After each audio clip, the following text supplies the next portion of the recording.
And welcome back to another tutorial. In this one we will see how we can perform CRUD operations using Prisma. Using this knowledge we will build a to-do list later on. So let's roll. Code with Sloba. Before we start, make sure that you have your application running and your Prisma Studio running as well.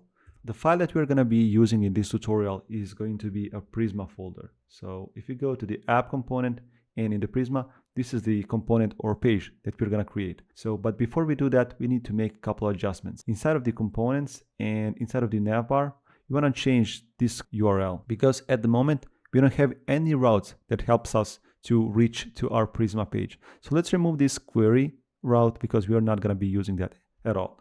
So let's add a Prisma, and for the text, we can add Prisma as well.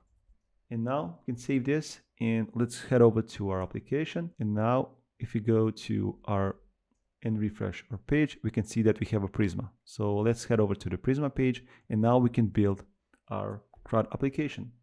So I will open up Prisma page here and let me close the Explorer. In this file, we're going to be importing Prisma client, which we created in the utils folder. So let me show you where this is. So inside of the utils folder, we have this db.ts. So this is the Prisma client that we're going to import, and using this client, we're going to perform the CRUD operations. So let me close this. I can close the navbar as well, and I can close the Explorer. So first of all, let's import Prisma from utils db. Now I want to create a new function, and inside of this function, we're going to perform all the operations. And this function is going to be get all tasks, and this is going to be asynchronous function.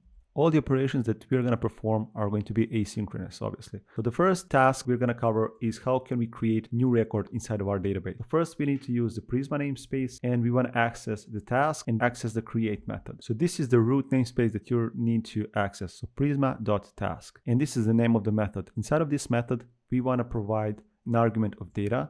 So we want to fill in the content for our case. If you go and check our model here in the prisma.schema, schema.prisma actually, we can see that inside of our model, only value that we need to provide is the content string. Other properties are being filled in by default. So let's close the Prisma and let's provide the content. So here we're going to hard code, let's say buy milk. Now we have created our first action. So let's use it inside of our component here. So this component needs to be asynchronous, because we're going to call the asynchronous operation. So let's await for get all tasks. And now if we save our page and let's head over to our browser, if you refresh, we cannot see anything. But if we go to the Prisma Studio and if we go to the tasks, that we have created two instances because I have refreshed a couple of times. So let me remove these two records and let's go and reload the page once. So if we reload the page once, we can see that once we refresh, we can see that we have created one record of buy milk. And this is how you can create records inside of your database. So now let's see how we can read records from our database and display them on our page. So once again, we want to call prisma.task, and this time we want to use find many. Make sure to use the camel case.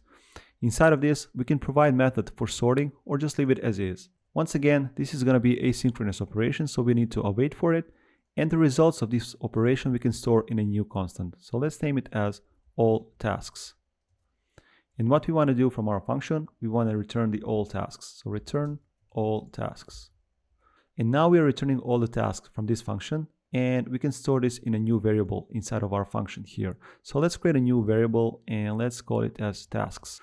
And now we can loop over these tasks and display them on our page. So let's remove this Prisma, and I want to add a title here which says tasks, and we can add some classes to make it bigger and nicer. So let's add a class name, and for this one let's use text-7xl like this. Below this, let's loop through the tasks, so tasks, and let's just map them. Inside of this task we have access to the task, and just want to return new element, and this element is going to be h2, and we want to set the key. So the key once again needs to be the unique value, and we're going to use the ID for this one. Inside of the h1, we're going to access the content that we have created previously, so it's going to be this one. So let's access the task.content, and let's add some classes to make it nicer. So let's add a class name, and for the class name let's add text py-xl, and let's add some padding, py-2. Now let's save this. So now let's go and refresh our page. If we go and if we refresh our page, we can see that we are displaying all the records from our database. And every time that we refresh, we get a new buy milk here. Nice. So what I want to do is I want to refresh our editor here, and let's remove all the records that we have, like so. And let's create just one record here. And now what we can do is we can see how we can update the records that we have. So let's go to Visual Studio Code. First, let's comment out our first action so that we're not creating any tasks when we reload the page. And I want to create a new action. So this is going to be an asynchronous action once again, and we want to access the same namespace, prisma.task. But this time we're going to use the update method. And for this method, we want to provide, or we need to provide, two arguments. So the first argument is on which record we want to do the update. So we want to provide the where, and for this case we can use the ID, but you can use whatever property you want. In this case we can use the ID, and how we have the ID, we can go to our database, because this time we are hard coding, and if we refresh our page we can access the ID here, and we can just copy this value. Obviously in your real life application this would be dynamic. So for the ID, let's just hard code this value. So we're going to update this record, and we're going to set for this record new data, and we're going to set the content to be, let's say, buy milk completed, like so. Now if we save this, and let's head over to our browser once again, and if we refresh our page, we can see that we have buy milk completed. That's nice. So this is how you can update your records. But now let's see how we can delete our records. Before we delete any of the records, let's uncomment this action and let's create another task. And let me refresh the page so that we have one more record created, like this. And now I can comment this out once again so that we can remove one of the records. So let's create a new action. And once again, this is going to be asynchronous operation. So let's add a prisma.task.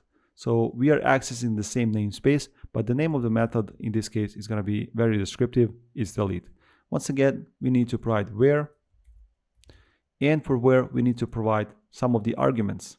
In this case, we can use the same arguments that we did for the update. So let's remove this one, like so. And now if we save this, and let's head over to our page where we should see only one record. And as you can see, we have created only one record. The other one, which was completed, actually was removed. And now we're getting the error because we're trying to delete the record that doesn't exist. And with this, we have basically completed our tutorial. So you have learned how you can create new tasks here on top. And you have learned how we can update the records inside of our database. And inside of this update action, we need to fill in the where argument. And here we need to provide a value to a specific property that we choose. And then we just provide a data and then the property which we want to update. At the end, we'll learn how we can delete tasks, where we also need to match the record by the value of the property which we choose. And also before that, we'll learn how we can read the data from our database. And that's all for this tutorial. In the next one, we're going to be using the knowledge that we got in this tutorial to create a to-do list. So see you in the next one. And if you want to support my channel and get a full source code of every single video that I'm doing, feel free to check out patreon.com/codewithsloba to get full access.